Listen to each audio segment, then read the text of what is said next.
Have you seen this chart right here?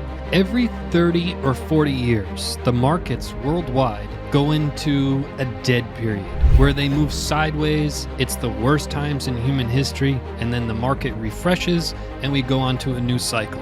But then 30 or 40 years later, like in the 1970s, we move sideways for at least 10 years. All the markets in the world pretty much die. Everything refreshes itself and rejuvenates and goes into its next cycle. But then, ultimately, 30 or 40 years later, we do the same thing again. But there is a clue as to what is happening. Something that we haven't seen, a distinct pattern that we saw in the 1960s. Right before this 10-year cycle happened, is playing out right before our eyes. And it started all the way back in 2015. This cycle that started back in 1955. It's playing out right before our eyes. And I'm about to break it down, pound for pound, move for move, and then we can decide when this 10-year gap is going to happen. Because that's the multi-million dollar question that may be answered right in this video. Welcome in, everybody. If you're new, my name is Steve. On this channel, we cover the cold hard facts, and we actually try to help you make better decisions in trading that will result in more money. So hit that subscribe button, throw a thumbs up on it, and let's jump in. Right now, we're on the S&P 500. We're on the 2-month chart, and we've got all the history in front of us, dating back into the 1930s, where we had this ridiculous 12-year cycle of just dreadfulness, blood in the streets, everything was dying, but the market refreshed ourselves. This is the rejuvenation period. Every 30 or 40 years, we need it in our financial markets to get rid of all the scams and the fraud and the terrible stuff, and the market rejuvenates itself and then goes into its next cycle. So if you've been following our channel, we covered this chart in many forms. But what I haven't told you about is what I just discovered, which really correlates us to the 1950s and ultimately, most importantly, the 1960s, right before we saw this dreadful 10-year period in the 1970s. So what I noticed is during this 1950s and 1960s, we started forming this trend. And the trend is your friend until the end, where we had our pivot high here and we had another lower high here, followed by a low and a lower low and a lower low. What we did in this period was we just followed the trend. And this trend led us right into our trap of this 10-year period. And what are we doing now? We're doing the exact same thing. We're making a high, a lower high, another lower high, while making a low, another lower low, and yet another lower low. And this is starting back in 2015, right? So as we look at it, pound for pound, move for move, in that same cycle, which is right before we reach this 10-year period of dreadfulness. So how close are we to starting our 10-year trend? How do we know when it's going to happen? Let me break it down. So it started back here in the glory days of 1955. So maybe your parents were alive in 1955. It's most likely true. But as we had this period, the market was really roaring. But we had our market cycle high here, and then we continued for the next 10 years to create incredibly strong bearish divergence, which was our huge sign that bad stuff was coming, which was this 10-year period. So we formed our pivot low here in the 1957. We formed another pivot low in 1962. Keep in mind, this pivot low and this pivot low, we're holding support on our blue line. Our blue line is our 27 EMA, 27 EMA on our 2-month chart. I highly recommend you put it on your chart. You can follow along exactly what we're looking at. So then in 1962, yet again, another lower low while holding support on our blue line. And then we fast forward to 1970, where we actually fell below our blue line, which again, anytime you fall below the blue line, that's the start of the 10-year period. We started the 10-year period right when we fell below the blue line here, and it lasted for 10 years of just blood in the streets, right? You can look here back into our 12-year history. As soon as we fell below the blue line here, it took us 12 years to recover. You do not want to fall below the blue line. We fell below it here, boom. 10 years to recover. What happened in the 2000s? We fell below the blue line. It took us 10 years to recover. You do not want to fall below the blue line, which is the 27 EMA. Where are we now? We almost fell below the blue line. Everyone freaked out that we were going to fall below the blue line. In fact, all the world's top economists last year were screaming that we're about to have the worst year ever. 2023 will be a dreadful bloodbath. It'll be the worst since the 1929 crash. But we sat here right in this chair and said, well, we're in a bull flag. And when we break out of that bull flag, that's really, really bullish.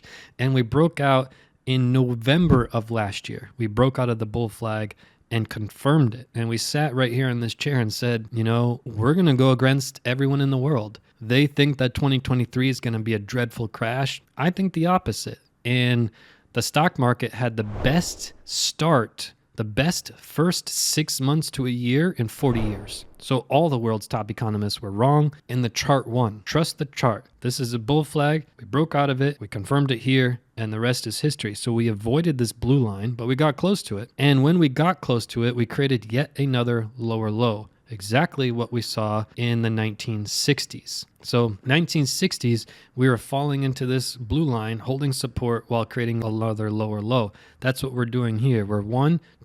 We're three lower pivots in a row where we were 1, 2, 3. We only had 4 back then, and then we were already in our turmoil. So we're getting really close, right? We already have 1, 2, 3 touch points on top where we had 1, 2, 3, 4 touch points on top. Where did this end? How did we know that the 10-year period was over? We broke our trend, right? We were in this trend creating lower highs and lower lows. And this was the first time in 1981. I wasn't even born yet, but we created our first higher high. Look, this was our previous high.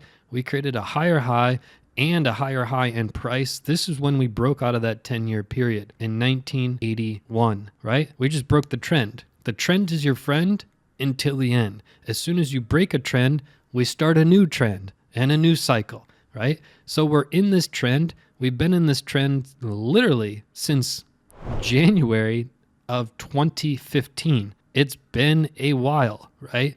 We're 8 years in, we're almost 9 years in, and this trend is continuing. So this will end once we break the trend, but we're not close yet. So what could happen next is very, very interesting, because this market is going to lead all markets. And for those of you who think, we could be in this 10-year period in global markets and somehow the only market that's bullish is Bitcoin, it's not going to happen. All markets go through this cycle, right? This is planet Earth goes through this 10-year period. If you have a market on planet Earth, it's going to be inside of this. Unless somehow Bitcoin moves to Mars and operates on Mars, it's going to be in this period, which Bitcoin needs, right? Bitcoin is still new. It's been around for a while. The charts have been incredibly bullish. Each market cycle is getting weaker by a factor of 5.3. We all know that. That's fact. We know that this 10-year period in Bitcoin will be the healthiest thing that you ever saw. And by the way, once that 10-year period is done, explosion, because it starts a new fresh cycle. You probably remember what Bitcoin did in the early days. It would do something similar to that magnitude. It would be ridiculous, right? After the 10-year period. But let's break it down. When could this 10-year period start? We know that once we fall below this blue line, that's when the 10-year period starts. And we know that based on the facts that we went into this, we had many touch points on this blue before we broke the blue, right? And we started getting, you can see it, we started getting weaker, and we started forming this incredibly strong bearish divergence. So what are we doing now? This is not forming divergence yet, right? You can see it's a high, it's a lower high, another lower high, while price is making higher highs, but we haven't done so yet. Our recent high was here on the 21st and the year 21. So what we're looking at for Bitcoin is it's likely going to come up and make yet another higher high, while probably making a lower high here, forming incredibly strong divergence. It's not as strong as divergence as we had here, but we can't lie. It's divergence, right?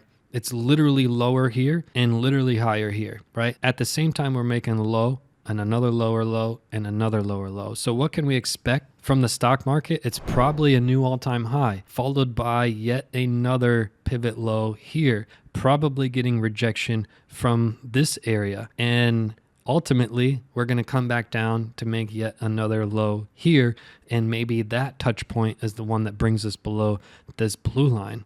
That's what we're going to have to see, right? And again, we could test it first before we test our top. We could come down and retest this blue line and maybe even break through it. And maybe that's the start of our 10-year period. So in all actuality, we only had 3 touch points so far, and we only had 3 or 4 for the whole period here.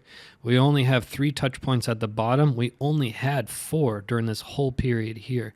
So to say that we're still far, far, far away from this 10-year period, we're not. We're not. It could come soon. It could come, in the coming months, that we come to retest this blue line and we break it. And at the same time, we come down here and we're in trouble. We have incredibly strong bearish divergence forming here. Not as strong as the 1960s, but pretty strong, right? This is literally 8 years in the making. So we're in the same situation. It's very similar to the 1960s, right before the 1970s really hit here. And time will tell. This is very, very interesting. I wanted to share this with you. Let me know in the comments down below what you think about it. But this is getting exciting. I am pumped about all of this. I love it. Let me know in the comments down below. This doesn't change my opinion on Bitcoin. I still am a firm believer we're in phase 1 of the bull. I still believe the worst case scenario is we fall to retest our base. I still believe the best case scenario this year is we reach 48K. I still believe, as I said with Bitcoin, that we're in maybe our last cycle of Bitcoin before we reach this little 10-year period, which could get pretty ugly for Bitcoin. But again, I haven't changed my opinion in about 1 year. It's been the same exact opinion, and I still have it until we get new facts in the charts. Peace and love to the fellow underdogs. Do you want to know when to buy and when to sell? Click this video right now.